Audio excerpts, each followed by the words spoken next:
சிந்தாமணிக்கு கொடுத்த டெக்கரேஷன் ஆர்டரை முத்து சிந்தாமணினால தான் இந்த ஆர்டர் கிடைக்காம போச்சுன்னு கண்டுபிடிச்சி மீனாவுக்கு வாங்கி கொடுத்தா நல்லாயிருக்கும்னு நீங்கள் விரும்புனீங்கன்னா இந்த சேனலுக்கு லைக் பண்ணுங்கள். வாங்க வீடியோக்குள்ளே போகலாம்.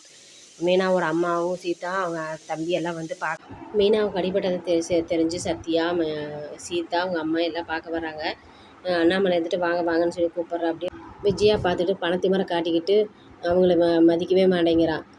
சரி சீதா நீனாச்சும் போய் தனி வந்து அம்மாவுக்கெல்லாம் கொடுன்னு சொல்லி அண்ணாமலை சொன்னானே, வேண்டாம் ஒருத்தியா அடுப்புக்குள்ளே விட்டதே போதும், நான் அடுத்துக்குள்ளே நான் விட விரும்பலை அப்படின்ட்டு அவளே தண்ணி மருந்து கொண்டு கொடுத்துட்டு ஓவராக அவங்களையே மதிக்காமலேயே பேசுகிறான்.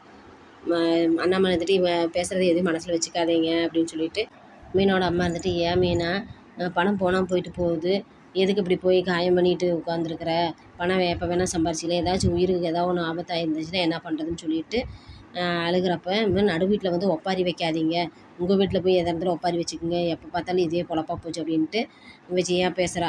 ஆனால் விஜயானால தான் இந்த பணம் போனதுன்னு தெரிஞ்சால் விஜயாவில் வீட்டை விட்டு அடித்து முத்து துரத்த போகிறான் பாரு. அது தெரியாமல் இந்த விஜயா ஆடிட்டுருக்குறா. முத்து வந்து மண்டபத்தை அட்ரஸ் வாங்கிட்டு போகிறதுக்காக வர்ற. அப்படி வந்ததுக்கப்புறம் இவங்களாம் வந்ததை பார்த்துட்டு, சரி இருந்து சாப்பிட்டுட்டு தான் போகணுங்கத்த, மீனானால் சமைக்க முடியாது, நீங்கள் கூட சமைச்சு சாப்பிடுங்க அப்படின்னு சொன்னானியா. அதுக்கு விஜயா எடுத்து பேசுகிறா, என்ன நீ அவள் ஒருத்தையும் சமைச்சதை அடுப்புக்குள்ளே போனதை பார்த்தாது, இவங்களும் எல்லாத்தையும் உள்ளிட்டுருங்கன்னு இவங்க சாப்பிட்டு தான் போகணுமே. இப்போ இங்கே என்ன அவளுக்கு ரொம்பவா முடியாமல் படுத்து கிடக்கிறா, நல்லா தான் இருக்கிறா, அவளே சமைக்கட்டும், முதல்ல இவங்களை வெளியில் போக சொல்லு அப்படிங்கிறா. எங்கள் மாமியா அவள் வெளியில் போக சொல்கிறதுக்கு நீ உனக்கு ரைட்ஸ் கிடையாது அப்படின்னு சொல்லிட்டு முத்து ஏற்று பேசி, அத்தை நீங்கள் இங்கே தான் இருக்கணும், நான் போய் கடையில் சாப்பாடு வாங்கிட்டு வந்து தரேன், நான் போய் மண்டபத்தில் பார்க்குறேன் என்ன நடந்துச்சுதுன்னு அப்படின்ட்டு முத்து கிளம்பிடுற. அப்படி போய் மண்டபத்தில் கேட்குறப்ப மேனேஜர்கிட்ட போய் முத்து சொல்கிறா, இப்படி பணத்தை ரெடி பண்ணி கொண்டு வரப்போ தான் இங்கே ஆள் வச்சு யாரோ பணத்தை ஆட்டையை போட்டாங்க, திருடிட்டாங்க அப்படின்னு சொல்லி மேனேஜர் சொல்கிறப்போ நானும் அவங்க கொடுத்த டைம் வரைக்கும் வெயிட் பண்ணேன், ஆனால் வந்து டெபாசிட் பணம் கட்ட வந்தவங்க டைமே மீறி போச்சு, இன்னதுக்கு வெயிட் பண்ணுறாங்க, அவங்க தான் வர முடியல, அதனால் நான் ஆர்டர் எனக்கு தான் சொல்லிவிட்டு வாங்கிட்டாங்க அப்படின்னு சொல்லி சொல்கிறாங்க மேனேஜரு. சரி முத்து இருந்துக்கிட்டு, யாருக்கு தான் ஆர்டர் கொடுத்தீங்க அவங்க பேரை சொல்லுங்கள் அப்படின்னு சொன்னேன். அதெல்லாம் சொல்ல முடியாது அப்படின்னு, கொஞ்சம் தயவு செஞ்சு சொல்லுங்கள், யார் தான் வாங்கினான்னு நான் தெரிஞ்சுக்கிறேன் அப்படின்னு சொல்லி கேட்குறப்ப, சிந்தாமணிங்கிறவங்க தான் அந்த ஆர்டரவே வாங்கினாங்க அப்படின்னு சொல்லி முத்துக்கிட்ட மேனேஜர் சொல்கிறாங்க. அப்போனா இவ வந்து இந்த ஆர்டரை வாங்கக்கூடாதுன்னு சொல்லி இந்த சிந்தாமணியோட வேலையாக தான் இருக்குன்னு முத்துக்கு புரிய வருது.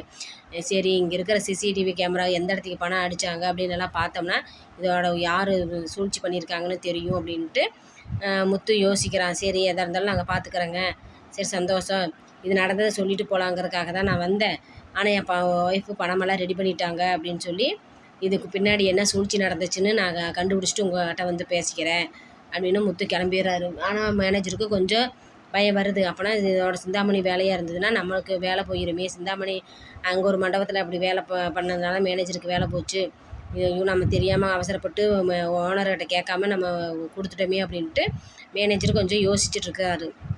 முத்து எப்படி இந்த சிசிடிவி ஃபுட்டேஜெல்லாம் பார்க்குறது என்னென்னு அன்னைக்கு மாதிரி சீதாவை ஹெல்ப் கேட்கலாமா அப்படின்னு சொல்லி சீதாக்கிட்ட ஹெல்ப் கேட்குறப்ப, சரி நான் கேட்டு சொல்கிறேன் அப்படின்ட்டு அருண்கிட்ட கேட்டு இந்த மாதிரி சிசிடிவி ஃபுட்டேஜை செக் பண்ணணும், இப்படி அக்காவோட பணத்தை எடுத்துகிட்டு போயிட்டாங்க அப்படின்னு சொல்லிட்டு அருண்கிட்ட கேட்குறப்ப, அருண் சரி நான் ஹெல்ப் பண்ணுறேன் அப்படின்ட்டு சிசிடிவி ஃபுட்டேஜெல்லாம் வாங்கி தரேன். வாங்கி பார்க்குறப்ப சிந்தாமணி ஆளுக்கு தான் பணத்தை எடுத்தாங்கிறது தகவல் தெரிஞ்சிருச்சு. ஆனால் இந்த கூறுகட்ட விஜயா என்ன பண்ணிட்டா, வீட்டுக்குள்ளே இருந்துக்கிட்டேவே சிந்தாமணிகிட்ட ஃபோன் பேசுகிறது மீனாவும் விட்டு கேட்டுட்டா. இப்படி உங்கள் பரவாயில்ல அந்த ஆர்டரை அவளை எடுக்க விடாமல் பூக்காரி வீட்டோட முடக்கி வந்ததும் இல்லாமல் கையில் கட்டு போடுறதுக்கு வச்சுட்டிங்க அப்படின்னு சொல்லி சிந்தாமணிக்கிட்ட விஜயா பேசிகிட்டு இருக்கிறத மீனா கேட்டு, அப்போனா இவ அத்தையோட வேலை தானா, இவங்க வந்து நம்ம பணம் எடுத்துகிட்டு போகிறப்ப இவங்க தானே இருந்தாங்க, இவங்க தான் சொல்லி அந்த பணத்தை அடிக்க சூழ்ச்சி பண்ணியிருக்காங்கன்னு சொல்லி இங்கே மீனா கண்டுபிடிச்சிட்டு, அங்கே முத்து சிந்தாமணி ஆளுங்க தான் பணத்தை எடுத்தாங்கன்னு கண்டுபிடிச்சிட்றாங்க. மீனாவை பார்க்க பார்வதி வர வந்து விஜயாக்கிட்ட, விஜயா என்ன நீ சமைச்சிட்ருக்குற, ஆமாம் அவள் தான் ஏமாற்றிக்கிட்டு கையில் கட்டு போட்டுட்டு சமைக்க முடியாமல் படுத்து கிடக்கிறா, அப்போ நான் என்ன பண்ணுறது, வெந்து அடுப்பில் வெந்துட்டு கிடக்கிறேன் அப்படின்னு சொல்கிறப்ப, நீ ஒரு நாள் சமைக்கிறதுக்கே உனக்கு இப்படி இருக்குன்னா மீனா டெய்லியும் 3 வேளைக்கும் உனக்கு சுட சுட ஆக்கி கொடுறாளே அவளுக்கு எப்படி இருக்கும் அப்படின்னு சொல்லி பார்வதி கேட்டோன்னே, என்னடி நீ என்னை பார்க்க வந்தியா அவளை பார்க்க வந்தியா, நீ தான் மீனா உடம்பு சரியில்லைன்னு சொன்னில, அதனால் மீனாவை பார்க்க தான் வந்த அப்படின்னு. ஆமாம், நீ எப்போ பார்த்தாலும் அவளுக்கு இது சப்போர்ட் தான் பேசுகிற அப்படின்னு சொல்லி.